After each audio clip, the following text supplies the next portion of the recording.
about 4 years to get past homophobia, because there is no possible way that this man, Pete Buttigieg, should not be the next Democratic nominee for president.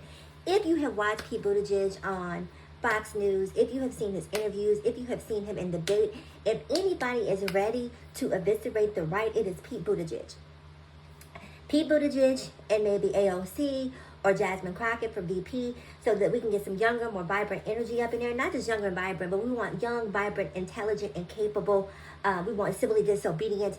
And to me, they check all of the marks in terms of what we need to move the Democratic Party in a different direction than where it's been. Right now, we're stymied. And we need some people who can come in and get it moving. And I know that Bernie Sanders and AOC have been on this oligarchy tour. And shout out to Bernie Sanders. We appreciate Bernie for what he's doing.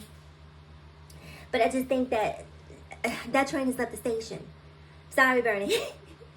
Sorry, but I'm just not feeling the burn. So my biggest fear is that we are so steeped in homophobia, whether it's conscious or subconscious.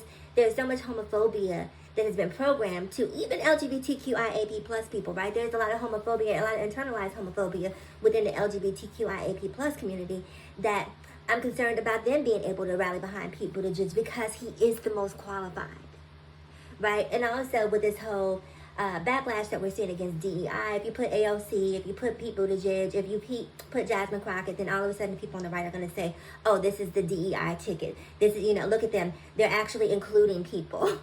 They're going to look completely past their qualifications. The qualifications become irrelevant if you're LGBTQIAP+, if you're a woman, or if you're a minority. Your qualifications aren't even up for discussion.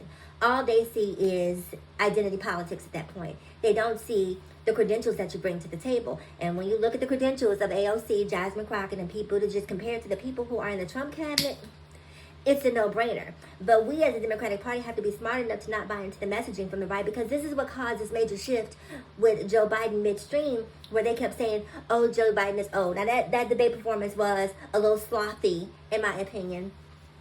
But because we let what they were saying about Joe Biden impact us, we started to buy into their messaging, and we have to stop buying into their propaganda machine and create our own.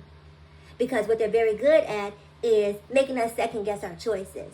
And I'm telling you, unless there is some politician out there who has not come to the surface, who is just going to be the savior, who comes out of nowhere and rises to the top like the cream of the crop, then for me it's Pete Buttigieg. I just don't see Bernie Sanders being able to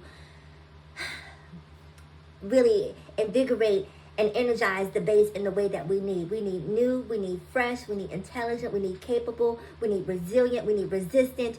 We need all of that in our new leadership. And for me, it's Pete Buttigieg and either AOC or Jasmine Crockett. Comment below because I want to know what you think.